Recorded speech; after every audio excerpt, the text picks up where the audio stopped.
Hello, everyone. Thank you for joining this webinar. My name is Paul Campbell, and I've spent 36 years working in the dairy industry around the world. And today I'd like to discuss a very interesting topic about how dairy companies can thrive in this environment, a very changed environment, perhaps unprecedented, but I think will be the new normal. So I'll introduce Hamish Keston shortly, but let me just explain why this topic chose us. Firstly, nearly all food categories, and particularly agricultural categories, have faced really unusual challenges over the last 36 months, both on the consumption side, but also on the supply side. For agriculture, these challenges have and disruptions have been particularly emphasized by physical, seasonal, geopolitical, and socioeconomic impacts, such as the Ukraine war, such as very high inflation. It's unlikely that agricultural markets, including the global dairy market, will revert to pre-2020 behaviours and context. This stability, and predictability is probably never going to be with us again. So adapting to this new context is hugely important for dairy companies, no matter where they play in the supply chain, whether you're at the farm end, whether you're at the consumer end, or somewhere in the middle. It's going to be incredibly important that companies can respond to these challenges and particularly the opportunities. So Hamish, perhaps you could introduce yourself. Yeah, thanks, Paul. So I'm Hamish Keston. I'm Senior Vice President of Dairy at Boston Data Labs. Haven't spent quite as long in the dairy industry as Paul yet. I've clocked up 20 years. Excited to be talking about the subject today. Paul, maybe you could talk us a little bit about the real context and what you think the big issues are that you think we face in dairy. Yeah, sure. Thanks, Hamish. Let's look at some of the sort of simple data points for the dairy industry. I mean, if we stand back and look at agriculture, of course, the agricultural price indices around the world, whether you're looking in the US or Europe, have been all over the place. They've gone up. They're now coming down very rapidly. Why is that? This because of this lack of predictability on supply and demand. It's bringing in new players in terms of hedge funds into some of these markets. And so the market's responding quite differently than it did pre-2020. More volatility, less predictability. So we've seen the same in milk prices around the world, where we've seen the arbitrage between milk prices between different regions extremely high, probably going back to pre-1980s levels. Why is that the case? Big changes in supply chain and logistics, just impossible to get product moved around the world easily, in which case it's very, very hard to close arbitrage values. Consumer trends in food across the world are changing massively. So consumers in this highly inflationary environment are trading down. They're going to cheaper products, more accessible and more affordable products. That trading down in product mix has caused some real challenges in terms of how dairy companies particularly respond to optimize their mix with consumers and with supermarkets. And in some markets, the trend for dairy, unfortunately, is dairy is bad. There's an environmental concern that's really having an impact on some consumers. And a lot of those consumers are critically very, very high value consumers. Farmers are facing high inflation around their supply side inputs, and of course, huge environmental concerns. So we see all of these things coming together. We've seen as I said, the re-emergence of very, very high arbitrage values between different regions in terms of milk price. And because of supply chain disruptions, we're seeing very, very high safety stocks, despite the higher cost of financing those safety stocks because of high interest rates. So we're seeing disruptions all over the place. It's interesting. But the real question here is, where are the opportunities and how do you capture them? Hamish, over to you.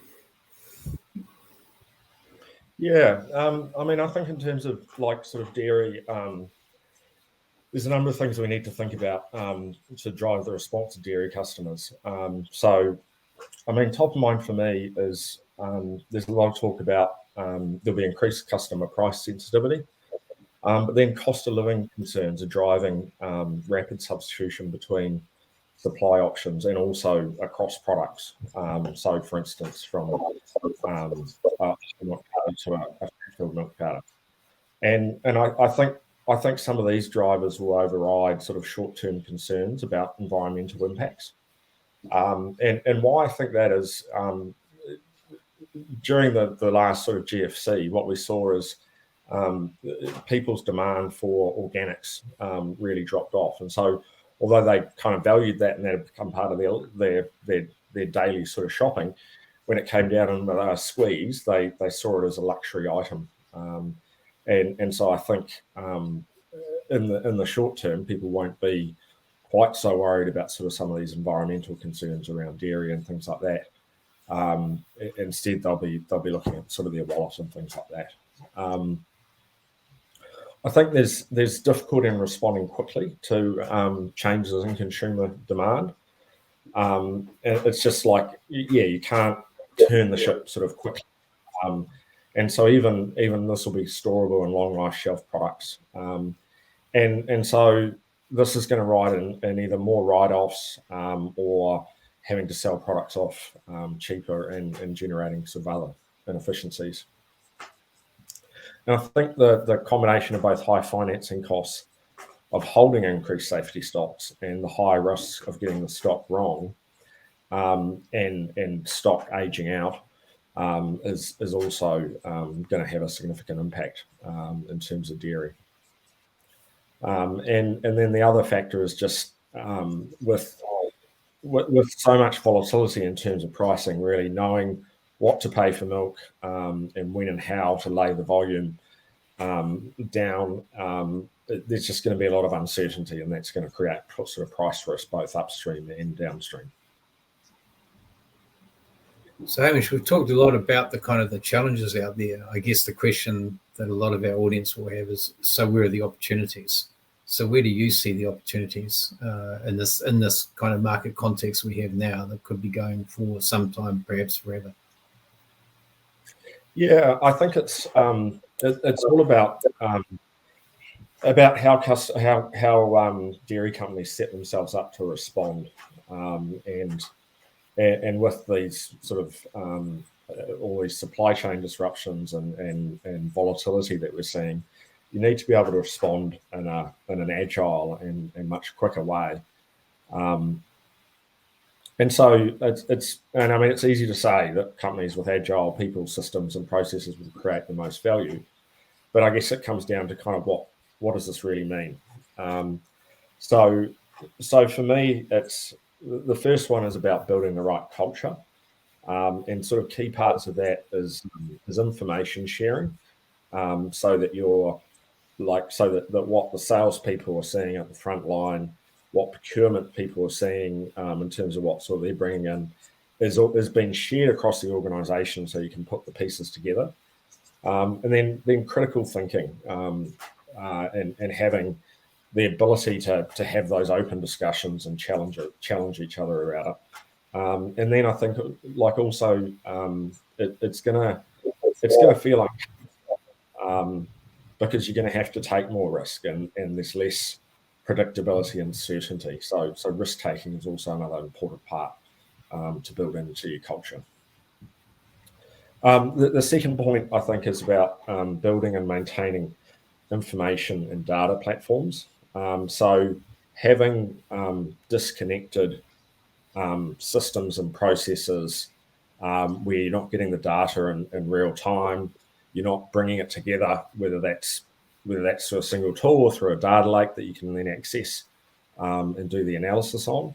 If you don't have that, that's going to be a real sort of Achilles heel. And making sure you've got the right tools. And so, of course, I've got to talk about optimization tools that support those accurate and timely decisions, specifically around different potential scenarios and forecasts. And you've got to think through those scenarios sort of quite carefully. And the other thing I'd call out about the scenarios is it's all very well to come up with different scenarios, but then you've got to actually plan out what you're going to do under those different potential scenarios, and have signposts that you're going to recognise, so that you know if you see something in particular sort of happen, that that you know that, look, we're heading down that scenario. So one that I in my last roles, sort of on the actual dairy company side, was we'd basically, one of my signposts was, we went away for Christmas and New Year's and had an absolutely great time at the beach. It would mean when I came back, it's like we're highly likely to have a drought, and so we had to start putting in place and taking steps to deal with that. Having the systems and tools that can respond quickly to the changing environment. So again, scenario planning is a key aspect of that, but also is being able to bring that data and generate it into insights quickly. And then having the right metrics and data to measure and learn from, so that you're taking in those learnings and what's happening in a particular situation, and then using that next time. So, Paul, have you got sort of any like sort of real examples where you've seen cash value has been created? Yeah, I think probably my experience has been much more in the tools that are optimizing the match between demand and supply planning, particularly for consumer products and fast-moving consumer goods, where you're seeing quite rapid changes in consumer demand. Is driven by some of the trends that we've already identified, but specifically, where there's disruption, whether that's geopolitical, whether that's economic, or whether it's just social, or even just something as simple as a major weather pattern or earthquake or something coming through. All of these things have a big impact on consumer demand, and that goes through the supply chain very, very quickly. And what these tools are now enabling people to do and optimize is actually get information through to the retailers, to the supermarkets, through to even quite small stores in some developing countries, where the dairy company is explaining to the supermarket or the retailer what their optimal ordering mix is and how it should be and when it should be delivered to them. So they can optimize their working capital, they can optimize their shelf space, they can reduce stock outs, so they don't lose shelf space to just understocked or blank shelves. Those are really big ticket items. They're very, very valuable for a dairy company's customers.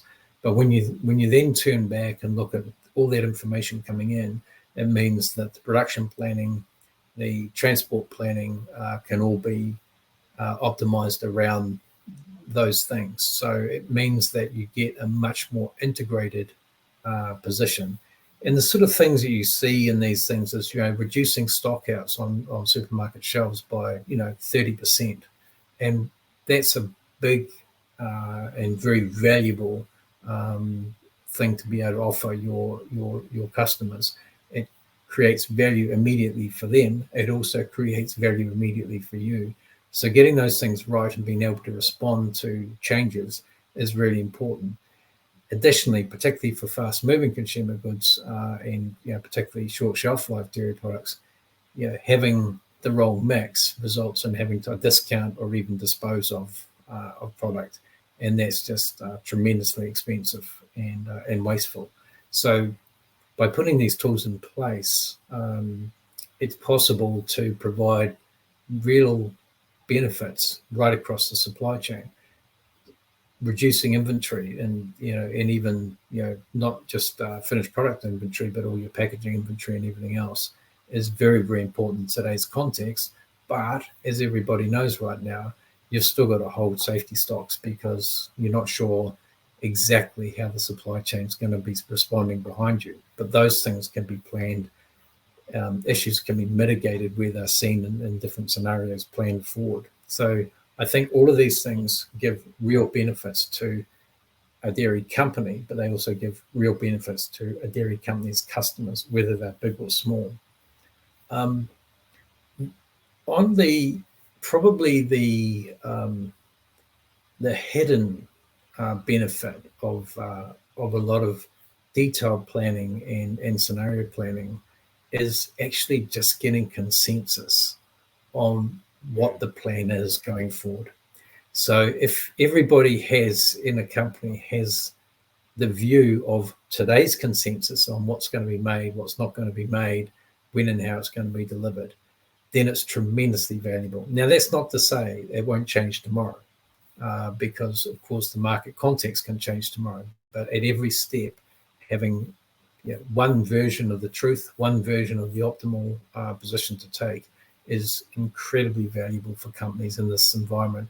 And the ability to be able to change that plan quickly and respond to different demands is so important today, with all of these pressures coming on and the lack of predictability. So what I see now is companies are able to adopt these processes, and to be honest, this culture have a tremendous advantage over other companies because they can respond more quickly.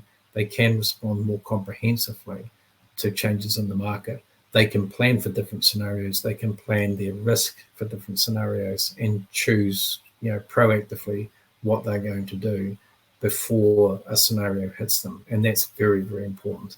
So there's sort of surprises, but there's fewer unplanned surprises. So those are sort of things that they seem unusual in today's context, but I think having those different scenarios, talking about them, getting a consensus on how you will behave, what decisions you'll take into those different scenarios, looking for those signposts that Hamish, identifying the right signposts and then looking for them is a fantastic opportunity for companies that will turn into real value, not only for the company, but for the company's customers. So I think that those are the opportunities. But Hamish, we always talk a lot about the opportunities, but hey, there are some real challenges to getting here. So let's also be fair and talk about those. Hamish, have a think about those. Yeah. No, I mean, you talked about kind of the tools and having the information, but I think it's really important to how you highlighted that it's having everyone like a consensus around that, and so it's not like it's people, process, and tools, and you can't just focus on one. You've got to bring the people along, have the appropriate sort of processes in place, have the right culture in place that people can talk and challenge. But yeah, I mean, sort of focusing a little bit around the tools here. I think one of the issues that companies often strike when you're looking at adopting a new tool is it's kind of like, oh no, it's another IT project, so that they get fatigued and gun shy about an IT project, particularly if they've recently done an ERP implementation or upgrade, and so they try not to, or they avoid, say, taking that investment into the tools. And then they may have comfort with their existing tools. So often we see Excel empires, and people can sort of understand that they've built it themselves, and there's a certain level of comfort that it's got them through in the past, and that simplicity and easy to understand it can be seen as an advantage, but the problem is it can't handle all the complexity that sometimes the complexity that's actually in the real world. And then kind of the third factor that we often we see it in the positive if you get the right engagement, but it can be in a negative if you don't get the right engagement from senior level management and buy-in from them. And one of the challenges, and I saw this in my experience sort of throughout the career, is often senior managers end up seeing a very sanitized view of the world. They don't sort of understand all the work that's gone in to put together the slides or come up with a particular number kind of thing. But I've seen it in the planning teams that I've run that just like there's a huge amount of work pulling together disparate information from different systems and things like that. And so it slows down the ability of those people that are on the front line to focus on the real value add and insights and do that scenario planning, because they're just so busy doing their day job. But then managers, like more senior managers, often don't sort of appreciate that. So those are definitely some of the challenges that that I see. Paul, have you got anything else to add around that? Yeah, I think you've identified the ones that I always kind of start with people, because in all of these, it's an acceptance of doing things differently in a world that's already becoming a little bit more unpredictable, a little bit more complex.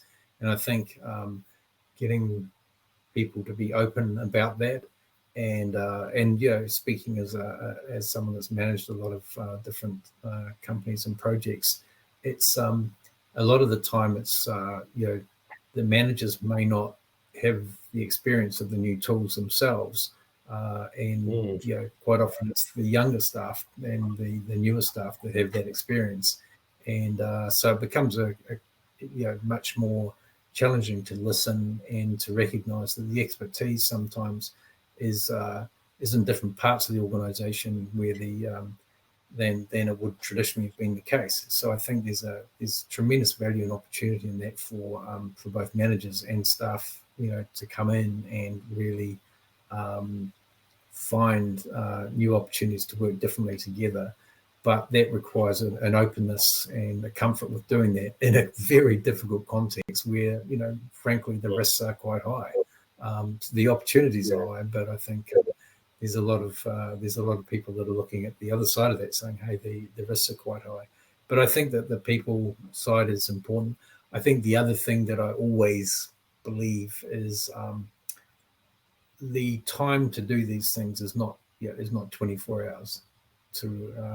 This is a process of putting in place different systems, different processes, different thinking about how to make decisions, and that provides a tremendous amount of opportunity for people to have the right discussions, but it takes time, and it's not something that can be done overnight, but it is something that can be done progressively over time. I've seen a number of companies that have gone through 3 or 4 quite fast iterations, looking at different processes and different ways of doing things, and improving them along the way. So not just trying to get to the perfect end process, but getting something 50 or 60% better than it was, and then looking for 80%, and then maybe looking for 100%, but not trying to get to 100% on day one, because I think in this world, it's probably not the right way of approaching it.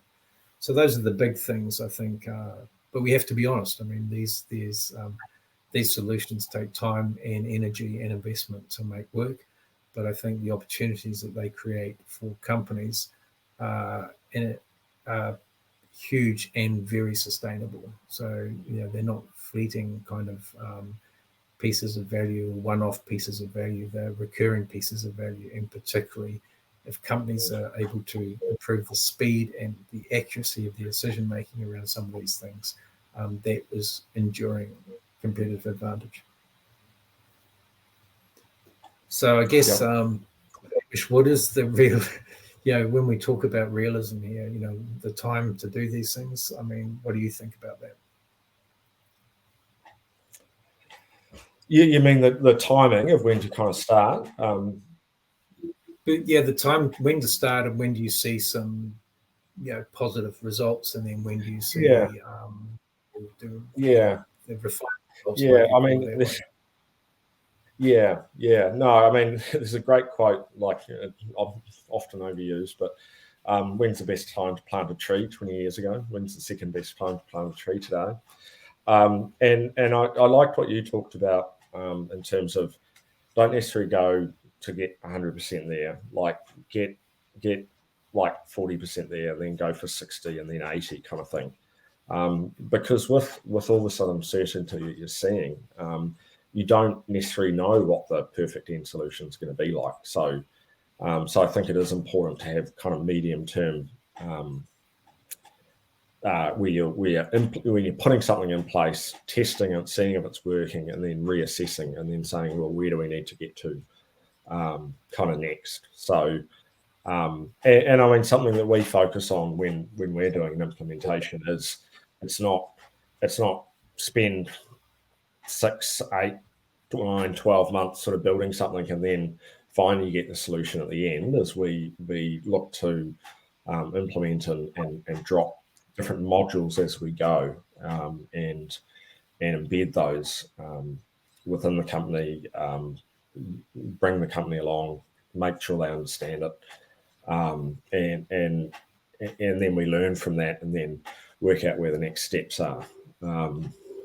And I guess sort of other things that I kind of think about, or that I sort of emphasize to people, is about sort of why work with us is we have a proven track record in both dairy and meat, where we really focus. We've got people like you and I, Dave on the meat side, that have actually worked on the customer side, run these supply chains, and understand the industries and challenges. And I think, like, the other thing I really kind of value about how we work as a company is we're honest. And if we can't solve your problem, we won't take on the project if we don't think we're the right company to partner with you, and we'll be upfront and tell you that.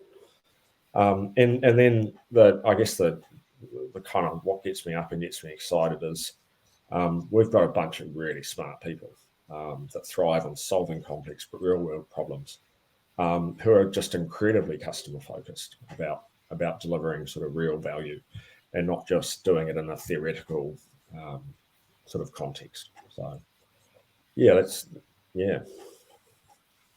think it's exciting when you look at the opportunities here. The opportunities that have been created, by a market context that's very different and very unusual, and sometimes very challenging.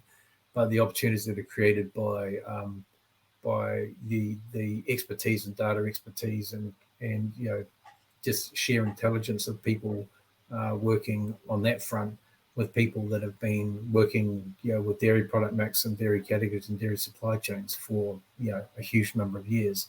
So I think when you combine those two things, you do get something that's unique, and to respond to this context of today in a fairly unique context. But I think when we look going forward, as you say, when do you start planting this tree? I mean, probably to think that you could have planted it 20 years ago is a little bit tricky if you haven't started already. But it's better to start now, get that first module going, see the benefits of it, and get the learning going, get the organizational learning going, and then it is a little bit of a journey, but that's you've got to start and keep moving forward. And I don't think any company's any different in terms of any form of innovation, but I think just today, with the both on the opportunity side and on the risk side, it's going to create enduring value for dairy companies, but also for their customers. So I think that's probably, from my perspective, the most exciting thing. No, completely agree. Well, no, it was great discussion, Paul. Always enjoy having a chat with you. So and hopefully the people that are tuning in got something out of it too. So thanks everyone for listening, and we'll see you another time. Thank you very much, everybody.